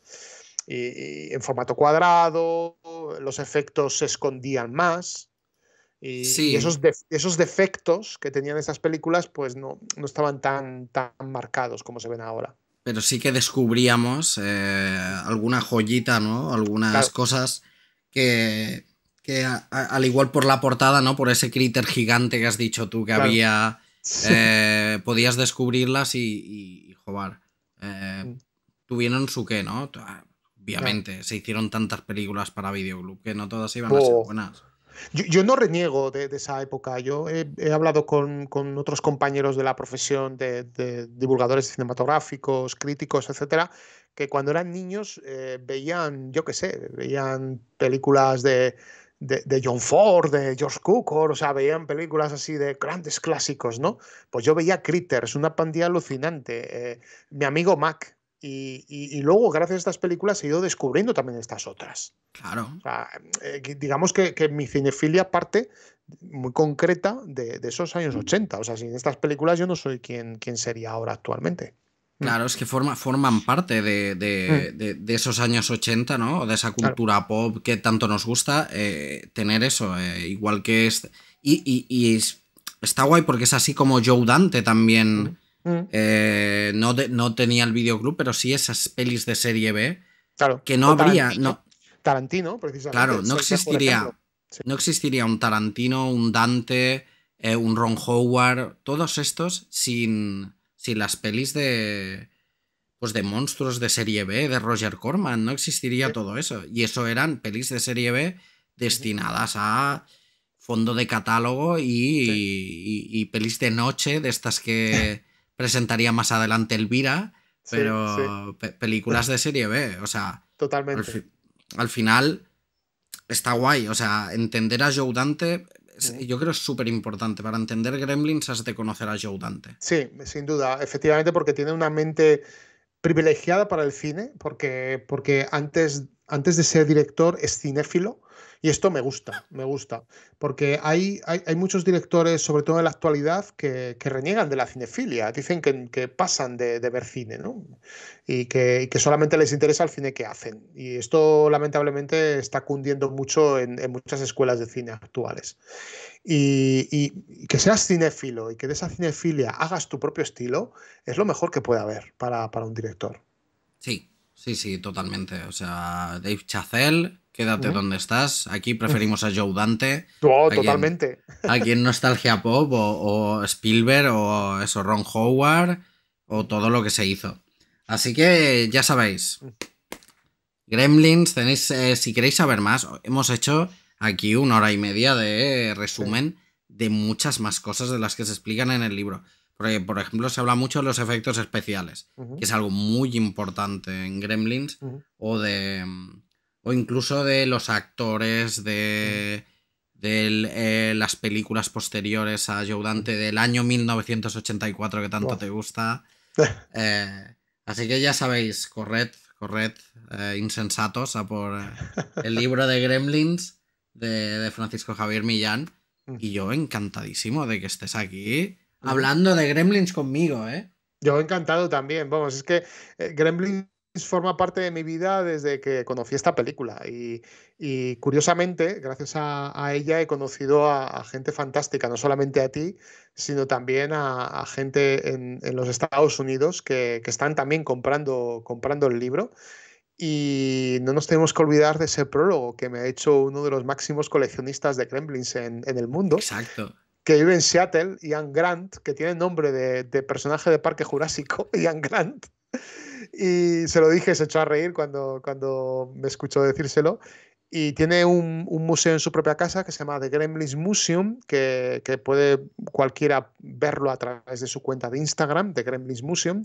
Y es una auténtica maravilla, porque este hombre se ha dedicado a recopilar los props y las marionetas reales que se utilizaron en la película, en las dos películas. Tiene muñecos claro. de las dos películas. Es que el coleccionismo de Gremlins, tela marinera, ¿eh? Ayer, por ejemplo, fui a un FNAC y la parte de merchandising, si no habían 20 necas de Gremlins o peluches o tal, es que está ahora a tope. Y luego está la guerra que hay ahora en las tiendas entre dos personajes. Tenemos a Gizmo, que lo tenemos por aquí arriba, lo tenemos por aquí. Aquí lo tenemos, a nuestro querido Gizmo, pero también Disney, como no, la competidora, tiene a Baby Yoda, que parecen primos hermanos, se parecen bastante, ¿eh? Sí, de hecho Grogu es es que es Gizmo. Gizmo. Estoy seguro que si le preguntamos a Jon Favreau, sí, nos dirá que se inspiró en Gizmo para Grogu, ¿eh? Estoy seguro, ¿eh? O sea, empieza por G también, Grogu. No o sea, Jon Favreau no me lo puedes negar que has hecho un Gizmo totalmente, ¿eh? Porque además se mueve igual. Está muy bien que lo recalquemos porque también tiene una historia muy chula lo de Grogu, ¿no? Porque cuando estaban rodando el primer capítulo de la primera temporada de Mandalorian, ahora estamos con la tercera temporada, pero cuando hicieron la primera, claro, desconocían el impacto que iba a tener Baby Yoda, Grogu, ¿vale? Y cuando estaban trabajando con el actor, también director de cine, Werner Herzog, Herzog, que es un hombre muy serio, un tipo que ha hecho películas con Klaus Kinski, imagínate. Sí, sí. O sea, imagínate, que ha hecho documentales, bueno, también tiene su punto cómico, pero... Un tipo chaladísimo. Fitzcarraldo, por ejemplo, es una película chaladísima. No solamente cómo se hizo, sino la propia película como tal. Sí, o Grizzly Bear es, vamos... Pues Werner Herzog es uno de los villanos de la primera temporada de The Mandalorian. Entonces, cuando le ponen al muñeco delante a Baby Yoda, el hombre se queda como encantado de la vida, diciendo, pero ¿qué habéis hecho? O sea, es un muñeco... Y se puso a hablar con él como si fuera real e interactuó muy bien con él. Y de repente, cuando Werner Herzog se entera que el muñeco luego iba a ser sustituido por un CGI, por una animación hecha por ordenador, les echó una bronca a Favreau y a Filoni diciendo, pero ¿cómo podéis hacer esto? O sea, imagínate, ¿no? Werner Herzog, o sea, montándote un lío en un rodaje. Y convenció a Filoni y a Favreau y a los de ILM que dejaran la marioneta. Hostia, eso no lo sabía yo, ¿eh? Sí, aunque, ojo, la marioneta en muchísimas ocasiones la animan también con CGI. O sea, hay momentos en que necesitan hacer uso del CGI, pero hay momentos en que es una marioneta. O sea, cuando lo cogen en la mano, es una marioneta. Pues todo esto es gracias a Werner Herzog. Madre mía. Que se quejó. Claro, sí, que se quejó durante el rodaje diciendo, pero ¿qué vais a hacer? O sea, no. Y esto es lo mismo que ocurre con Gremlins. Gremlins tiene el éxito que tiene porque las marionetas parecen más reales que el CGI. Sí, sí. O sea, se pueden tocar, se pueden coger. Se pueden tocar. De hecho, sí. Cuando Zach Galligan cogía a Gizmo en sus brazos, él tenía por dentro de las mangas, por el cuello, por la parte de atrás, estaba rodeado de cables completamente. Pero cuando los técnicos trabajaban a distancia con joysticks y con diferentes palancas para mover los ojos, las manos, etc., llegaba un momento, y Zach Galligan lo llegó a confesar, que llegaba un momento que se olvidaba que tenía todo un entramado de cables detrás, sino que creía que el muñeco era real, que realmente era una criatura real. Y esto también le pasó al perro que utilizaron durante el rodaje, que era un perro que había participado en varias pelis y tal. El perro, esos momentos en que se acerca al muñeco, lo mira, es que es real. O sea, el perro reaccionaba como si aquella marioneta fuera un animal de verdad. O sea, reaccionaba de la misma manera que encontrase un gato o otro perro, otra. O sea, alucinaba el perro con el muñeco, de lo bien hecho que estaba. Y gracias a esto, esta película todavía se recuerda. Por eso es muy peligroso hacer un Gremlins 3 de CGI completamente. El éxito yo creo que lo encontrarían si hacen una mezcla como hacen con Baby Yoda, una mezcla entre animatrónico, marioneta tradicional y CGI. Sí, totalmente. En de hecho, creo que no sé si Joe Dante o Columbus o alguien le preguntaron y dijo, si se hace Gremlins 3 será con marionetas. Exacto. Lo que pasa que, bueno, las productoras ya sabemos cómo son. Pero sí, ya te digo, sí que creo que Grogu o Baby Yoda es el heredero de Gremlins, que marca el camino de si hubiera una nueva Gremlins. Así que, bueno, le hemos de dar gracias a Werner Herzog, ¿eh? Fíjate. Y a Klaus Kinski, porque gran parte del mal genio que tiene Werner Herzog es por culpa de Klaus Kinski. Pues si se llevaban a matar, pero a matar. Algún día hablaremos de Werner Herzog y Klaus Kinski en Nostalgia Pop, pero hoy lo dejamos aquí el programa de hoy. Nada, agradecerte, Javier, que vengas aquí a hablar de Gremlins, de Critters y de lo que sea. Siempre que hay Spielberg, yo sé que contigo es apuesta segura tenerte aquí, porque no hay nadie que le guste, no que le guste, es que se emociona o le diga tanto Spielberg como a ti, ¿no? O sea, no es una cuestión emocional, que es lo que me gusta. Es una cuestión emocional, efectivamente, porque querer tanto a Spielberg ya no es desde el punto de vista de el cinéfilo, ¿no? Porque yo como cinéfilo me gustan muchos directores, aparte de Spielberg, ¿no? Pero con Spielberg encuentro el lado emocional de mi vida. O sea, porque él es el que me formo como lo que soy, ¿no? Sin su cine no sería lo que soy. Y a mí me ha dado muchísimas alegrías este hombre. Ojalá algún día lo pueda conocer en persona y decirle lo mucho que le agradezco todo. Lo vi en persona hace mucho tiempo, pero estábamos a varios metros de distancia, él en un escenario ahí en un concierto de John Williams en Boston, pero me hubiera encantado poder acercarme a él y solamente decirle gracias, ¿no? Un gracias sincero por todo lo que me ha dado y lo que le ha dado a toda una generación a la que yo pertenezco. Sí, yo creo que ya verás, sí, al final acabarás conociéndolo porque ese es ya el destino, ¿no? Al final... El destino nos juntará de alguna manera. Exacto, sí, así que ya te digo, gracias por venir, gracias a Rivas antes que se había suscrito aquí al canal un mes más, así que gracias a los que os suscribís, a los que seguís el canal, gracias a todos los que me decís cosas bonitas de todos los programas, yo como siempre agradecido y nada, y lo dejamos aquí, id a ver Gremlins 2 y quedaos de pasta de boniato y recordad las 3 reglas de los Gremlins, que es no mojarlos, no darles de comer a medianoche y no exponerlos a la luz, a luces muy fuertes, así que ya sabéis, no hagáis eso o se liará pardísima. Así que nada, nos vemos el miércoles, como siempre, y el domingo que viene habrá otra cosa seguro que muy chula. Así que nada, gracias por todo y hasta luego. Adiós a todo el mundo, ¿eh? Venga, y contribuí en este canal, que es la leche. Si este inventito ha gustado, regálelo a su mamá y a la vecina de al lado.